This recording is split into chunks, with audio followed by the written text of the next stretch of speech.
జై హో.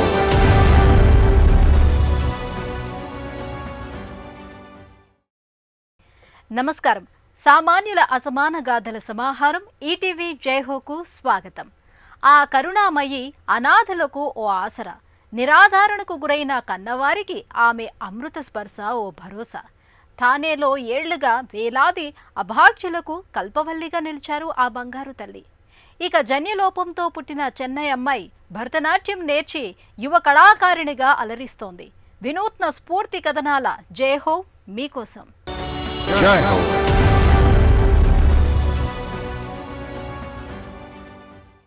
జీవన పోరాటంలో బహుదూరపు బాటసారులైన బిడ్డలు, మలిసంధ్యలో కష్టాల కడిలిలో కన్నవారు, నిరాశ్రయులై మౌన వేదనతో గడిపే నిస్సహాయులు, వయోవృద్ధులు.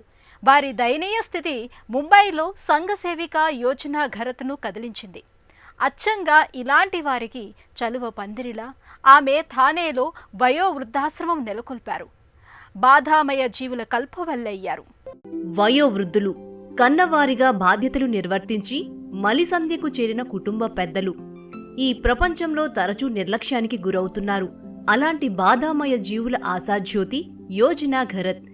ఆశావాహ దృక్పథం, కరుణామయ తత్వం ఈ రెండూ కలిస్తే యోజనా ఘరత్. అనాథలుగా మారిన పెద్దలకు పెద్ద దిక్కు ఆమె. గత 28 ఏళ్లుగా వయోధికుల సేవకు అంకితమైన నిస్వార్థ సేవామయి. బై సమీపాల థానేలో Smith old age home and care foundation నెలకొల్పారు. మందిరాలు, మసీదులు, ఆధ్యాత్మిక కేంద్రాల దగ్గర పడి ఉండే వయోవృద్ధులను చేరదీసి ఆశ్రయమివ్వాలని నిర్ణయించారు. అందుకు ఈ సేవా ఫౌండేషన్ పునాది అయింది. నమస్తే జీ, మే ఆర్ఫనేజ్ హోమ్ సే పల్లి బడి హూం. నేను స్మిత్ అనాథ వృద్ధాశ్రమ వ్యవస్థాపకురాల్ని. ఇక్కడ ఆశ్రమం కంటే నా వయసే ఎక్కువ.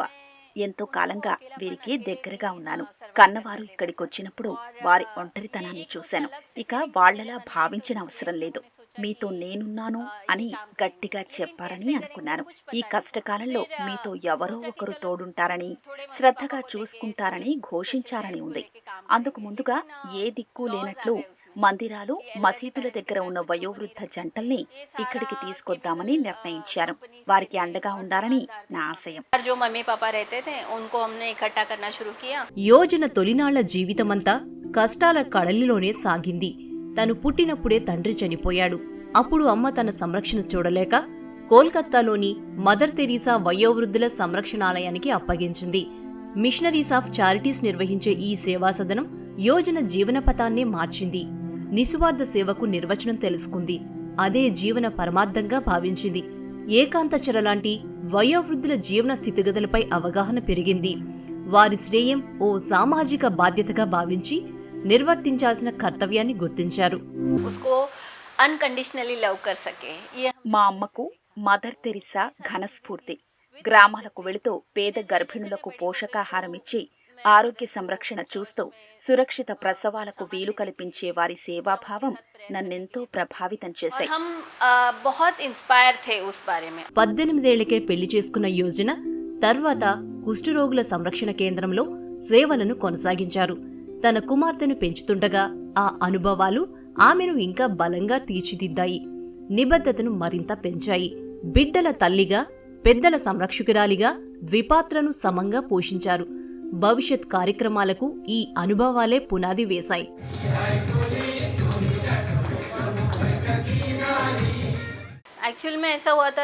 నా కుమార్తెలు ఎదిగొస్తున్నప్పుడు వారికి నా అవసరం ఉంటుంది, నాకు తెలుసు. కానీ ఏం చేస్తాం? దురదృష్టమేమిటంటే అదే సమయంలో నా సంరక్షణలో ఉన్న వయోవృద్ధులు తమ జీవితంలో చివరి దశలో గడుపుతున్నారు. నేను ఆ సమయంలో పెద్దల బాధ్యత చూసుకుంటూనే ఏడాది వయసున్న నా కుమార్తెను బాత్రూం దగ్గర ఉంచాను. వస్తూ పోతూ బిడ్డను చూస్తూ ఉండేదాన్ని. నా కుమార్తెలకు నేనొక్కటే చెప్పదలుచుకున్నాను. బంగారు తల్లులు, మిమ్మల్ని సరిగ్గా చూడలేదని మీరు భావిస్తే నన్ను క్షమించండి. నిజానికి మీరంటే ఎంత ప్రేమో నా మనస్సాక్షికే తెలుసు.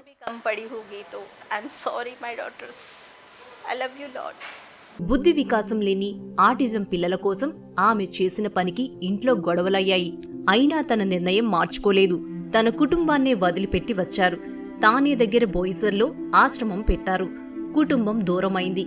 కొంతకాలం కూతుళ్లు ఆమెకు దూరంగా ఉన్నారు. అయినా యోజనది అచంచల స్వభావం, అంకిత భావం. తల్లి త్యాగాలు, సేవాభావం చూసి చివరికి కుమార్తెలు మనసు మార్చుకొని ఆమెకు అండగా నిలిచారు. जैसे जैसे एरिया बदलते गया वैसे वैसे हमारी सेवाएं भी बदलती गई. సేవలు అందించేందుకు వివిధ ప్రాంతాలకు వెళ్లినప్పుడు మా సేవలు విస్తరించాయి. సమీపంలోని పాన్వెల్లో పేరెంట్స్ దయనీయ స్థితి కదిలించింది. ఆకలి తీర్చడానికి వాళ్లు పచ్చి బంగాళాదుంపలు, ఉల్లిపాయలు తిని బతికారంటే వారి పరిస్థితి ఎంత దారుణంగా ఉందో అర్థమైంది. ఇలాంటి సంఘటనలు చూశాక వయోవృద్ధులకు సేవలు చెయ్యాలన్న నా సంకల్పం మరింత బలపడింది. స్మిత్ ఫౌండేషన్ ఏర్పాటు చేశాక యోజన ప్రయత్నాలకు ఒక అధికారిక గుర్తింపు వచ్చింది. తన సంస్థకు స్మిత్ ఫౌండేషన్ అనే పేరు పెట్టారు. ఫౌండేషన్ను నెలకొల్పిన తర్వాత ఆమె కార్యక్రమాల విస్తరణకు ఒక వ్యవస్థ ఏర్పడింది. ఒక మహిళ కోమా నుంచి బయటపడటం ఆమె పాత్రకు గుర్తింపు తెచ్చింది. ఈ కృషికి గుర్తింపుగా యోజనకు మదర్ తెరీసా పురస్కారం లభించింది. देखिए समाज से सबसे पहली बात यह है कि गवर्नमेंट ఓ 5 ఎకరాలు ఇవ్వండి, వయోవృద్ధుల ఆశ్రమానికి శాశ్వత భవనాలు కట్టుకుంటాం అని తరచూ ప్రభుత్వాన్ని అడుగుతూనే ఉన్నాం. కానీ అధికారులు ఓ వితండవాదం తెరమీదికి తెస్తున్నారు. ఇలాంటివిస్తే చరమాంకంలో ఉన్న అమ్మా నాన్నను వదిలిపెట్టండని ప్రోత్సహించడమే అవుతుందట. అయినా ఎవరి పని వాళ్లు చెయ్యాలి. పేరెంట్స్ ను పిల్లలు చూడాలి, ప్రభుత్వం కాదు. కానీ పిల్లలు ఆ బాధ్యత వదులుకుంటే ఎవరు చూడాలట? మానసిక, శారీరక ఆరోగ్య సంరక్షణ బాధ్యత చూడాల్సిందే మాలాంటి వాళ్లే కదా. तो अपना फिजिकल हेल्थ, मेंटल हेल्थ और अपना फाइनेंशियल हेल्थ स्ट्रांग रखना अपना काम है. ఈ ఆశ్రమం ఒక మనసున్న మనిషి స్థాపించిన మానవీయ వ్యవస్థ. ఆ మానవతా పరిమళం యోజనా ఘరత్. ఈమె ఇప్పటిదాకా 5,000 వయోవృద్ధులను చేరదీసి ఆశ్రయమిచ్చారు. వీరిలో అత్యధికులు కుటుంబాలు తమకు వద్దనుకుని వదిలేసిన వారే. విధిరాతను తిరగరాసి తన చరిత్రను తానే రాసుకున్న చెన్నై అమ్మాయి పూంగళై. తనకి పుట్టుకతోనే డౌన్ సిండ్రోమ్ ఉన్నట్లు వైద్యులు నిర్ధారించారు. అదో అసాధారణ జన్యు లక్షణం. మానసిక, శారీరక ఎదుగుదలను ప్రభావితం చేసింది. ముఖాకృతిని కాస్త మార్చింది. అయినా కుంగిపోరాదని, ఇష్టమైన ఏదో ఒక కళా సాధనతో ఉన్నతంగా ఎదగవచ్చన్న పెద్దల మాట పాటించి తన జీవిత గమనాన్నే మార్చుకున్నారు. నేడు భరతనాట్య కళా ప్రాంగణానికే నవయువ యశస్సుగా వెలిగిపోతున్నారు. పుదుచ్చేరిలో ఆ ఇల్లు ఓ ప్రశాంత నిలయం. యువ కళాకారిణి పూంగళైకి తమిళ సంగీతం ఇష్టం. భావ రాగతాళ ప్రధాన భరతనాట్యం మరీ ఇష్టం. 2 దశాబ్దాల అభిరుచి ఆమెలో అద్భుత ప్రతిభకు నగిషీడు చెక్కింది. కళా ప్రాంగణం వైపు నడిపించింది. ప్రసిద్ధ ఎలిలార్ కళైకుడం కళావేదిక మీద ఆ రోజు ఆమె ప్రదర్శన ఆకర్షణీయ ఆహార్యంలో ముస్తాబైంది. జన్యు లోపంతో పుట్టినప్పటికీ అభినయ కళలో రాణిస్తున్న ఏకైక కళాకారిణిగా అప్పటికే ఖ్యాతి పొందింది. హావభావాలు, ముద్రలతో ప్రేక్షకులను మంత్రముగ్ధులను చేస్తున్న ఆమె నృత్య భామినిగా మారటం వెనుక ఓ కథ ఉంది. నేను పూంగళైకి నాన్నగారిని. మా అమ్మాయి ఎదగటంలో, పేరు రావడంలో డాక్టర్ సతీష్ కుమార్, ఎలిలార్ కళైకూడం నాట్య గురువు డాక్టర్ సుమతి సుందర్ ఇద్దరూ ముఖ్యులే. పూంగళికి 3 ఏళ్ల వయసులో జిప్మర్ ఆసుపత్రిలో ఓ చికిత్స చేయాల్సి వచ్చింది. అప్పుడు ఆమెకి డౌన్ సిండ్రోమ్ సమస్య ఉందని తెలిసింది. 9 నెలల పాటు చెకప్ కి తీసుకెళ్లాం. తనకి ఆక్యుపేషన్ థెరపీ ఇవ్వాలన్నారు. డాక్టర్ సతీష్ కుమార్ 3.5 ఏళ్ల పాటు ప్రాక్టీస్ చేయించారు. 3 வருஷம் தொடர்ந்து அவங்களுக்கு டெய்லி ஜிப்மர் ஹாஸ்பிட்டலுக்கு போய் அங்கே பயிற்சி பண்ணுவோம். పూంగళై తండ్రి మాణిగ వాసగం ఓ నూలు మిల్లులో కార్మికుడు. తల్లి నిర్మలవి గృహ నిర్వహణ బాధ్యతలు. కుమార్తె పూంగళి పయనం అంత సజావుగా ఏమీ సాగలేదు. సవాళ్లతోనే ఆరంభమైంది. పుట్టుకతోనే తనలో డౌన్ సిండ్రోమ్ అనే అసాధారణ జన్యులోపం ఉందని వైద్యులు నిర్ధారించారు. ఇది అభ్యాస వైకల్యానికి దారితీస్తుంది. నేర్చుకోవడంలో వెనుకంజలో ఉంటారు. తొలినాళ్లలో పూంగళైకి ఇలాంటి సవాళ్లు ఎదురయ్యాయి. తండ్రి పనిచేస్తున్న నూలు మిల్లును మూసేశారు. అప్పుడు తన వైద్యానికి ఖర్చులు కనాకష్టంగా సమకూరాయి. అయితే అమ్మా నాన్న ఓ సవాలుగా తీసుకుని కుమార్తెకు చదువు చెప్పించారు. ప్రత్యేక పాఠశాలలో ప్రవేశం లభించింది. కుటుంబ దృఢ నిశ్చయం ఆమె అభివృద్ధికి బాటలు వేసింది.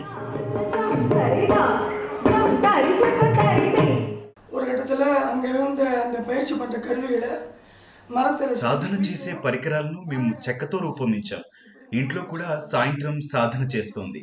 సాధన వల్లనే సునాయాసంగా కూర్చోవటం, నడవటం వచ్చాయి. నేర్చుకునే క్రమం అలా సాగింది. ఈ ఖ్యాతి అంతా డాక్టర్ సతీష్ కుమార్కే దక్కుతుంది. తర్వాత తనని మదర్ తెరిసా స్కూల్లో చేర్పించాం. சேரும். மதர் தெரசா பள்ளியில் ஒரு பள்ளிக்கூடத்தில் పుదుచ్చేరిలోని జిప్మర్ ఆసుపత్రిలో డాక్టర్ సతీష్ కుమార్ను కలవటం పూంగళే జీవితాన్నే మలుపు తిప్పింది. ఆమెకు డాన్స్ అంటే ఇష్టమని ఆయన గ్రహించారు. బాలభవన్లో 11 ఏళ్ల విద్యార్థుల విభాగంలో పేరు నమోదు చేయించారు. అక్కడ పుదుచ్చేరి ఎలియర్ కళైకూదం వేదికపై గురువు సుమతీ సుందర్ ఉచిత శిక్షణ ఇచ్చారు. నృత్యం నేర్చుకోవడంతో పూంగళై కండరాల పరిస్థితి మెరుగైంది. భంగిమలు బాగా వచ్చాయి. అభ్యాస సమయంలో అలసిపోకుండా గురువు సూచనలు పాటించి ఒక స్థాయికి ఎదిగింది. கத்துக்கிற காலத்துல குழலி ரொம்ப நல்ல ஒரு సాధన సమయంలో పుంగళై ఎంతో ఆసక్తి అభిరుచితో నేర్చుకుంది. తొలి రోజుల్లో ఇతర పిల్లలతో మాట్లాడాలన్నా స్నేహం చేయాలన్నా కష్టంగా ఉండేది. మేము విద్యార్థులతో మాట్లాడి అవగాహన కల్పించాం. సాటి విద్యార్థులతో సంభాషించాలని ఆమెకు ఎంతో తపన ఉండేది. రోజులు గడుస్తున్న కొద్దీ పరిస్థితి మెరుగైంది. நிறைய மக்கள் தன்னோட பழகணும் அப்படிங்கிறதுல ரொம்ப ஆர்வம் உள்ள ஒரு பெண்ணாவ. అంకిత భావంతో అభినయ వేదికలపై ఆమె ప్రదర్శనలు ప్రేక్షకులను అలరించాయి. చిదంబరం నటరాజ ఆలయ తూర్పు గోపురంపై భరతనాట్య ఇతివృత్తాలైన 108 కరణాలే ఆభరణాలుగా పొదిగాయి. నాటి బాలిక పూంగళైని ఎంతో ఆకర్షించాయి. భరతనాట్యంపై మరింత ఆసక్తిని పెంచాయి. చిదంబరం సహా పుదుచ్చేరి ఎలియార్ కళైకూడం వేదికలపై ప్రదర్శనలిచ్చారు. పూంగళై 2020లో అరంగేట్రం చేశారు. విభిన్న ప్రతిభతో కళావేదిక మీద ఒకే పర్యాయం భరతనాట్యంలో అనేక అడుగులు వేసిన ఆమె ఖ్యాతిని జాతి మెచ్చింది. 2022లో తన సాధికారత సాధనకు గుర్తింపుగా రాష్ట్రపతి ద్రౌపది ముర్ము చేతుల మీదుగా జాతీయ పురస్కారం స్వీకరించారు. ఆ ఆనంద క్షణాలను కుటుంబ సభ్యులు వీక్షించారు. ரொம்ப ఫ్రెండ్లీయా పుంగళై ఎంతో స్నేహభావంతో మెలుగుతుంది. అందరినీ ఆత్మీయుల్లా భావిస్తుంది. సంస్థలో పూర్తిగా మమేకమై పనిచేస్తుంది.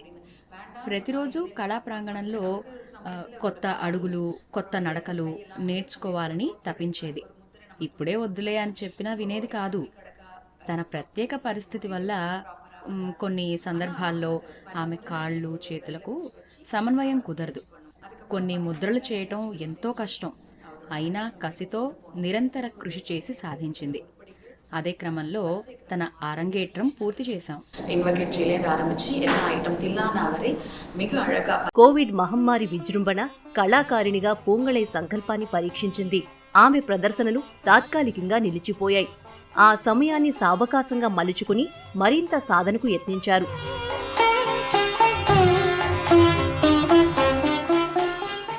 இன்னும் அவளுடைய சில நேரங்கள்ல జన్యులోపంతో వచ్చిన అభ్యాస వైకల్యంతో పూంగళై కళావేదికపై అడుగులు, నృత్య భంగిమలు మర్చిపోయేది. కానీ ఎంతో సాధన చేసి అలాంటి అవరోధాలను అధిగమించింది. కళాకారిణిగా రాణించింది.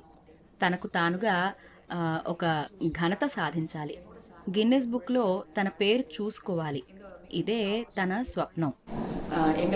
పూంగళై కళాజీవన యానం ఆసక్తిదాయకం. నాట్య సాధన తర్వాత బోధనే లోకమైంది. 4 అమ్మాయిలు ఆమె దగ్గర నాట్యం నేర్చుకుంటున్నారు. పూంగళై ఎంతో ఆత్మవిశ్వాసంతో కళాకారిణి అయ్యారు. మేధో వికాసం నిలిచిన తనలాంటి కళాకారుల కోసం ప్రభుత్వం ప్రత్యేక పాఠశాలలు స్థాపించి పెన్షన్లు మంజూరు చేయాలని కోరుతున్నారు. నా పేరు పూంగళై. 2 దశాబ్దాలుగా పుదుచ్చేరి కళావేదిక ఎలియార్ కళైకూడం పై గురువు సుమతీ సుందర్ వద్ద భరతనాట్యం నేర్చి సాధన చేశాను. ఎన్నో సభలలో కళావేదికపై ప్రదర్శనలిచ్చాను. జాతీయ పురస్కారం వరించింది. నిరాధరణకు గురైన కన్నవారికి నిల్వ నీడనిచ్చి ఆదరిస్తున్న మానవతా పరిమళం యోజనా ఘరత్. జన్యులోపం అడ్డుకున్న ఆత్మవిశ్వాసంతో సవాళ్లను అధిగమించి నృత్య భామినిగా అలరిస్తున్న పూంగళై. మరిన్ని కథనాలతో వచ్చే వారం జైహోలో మళ్ళీ కలుద్దాం. నమస్కారం.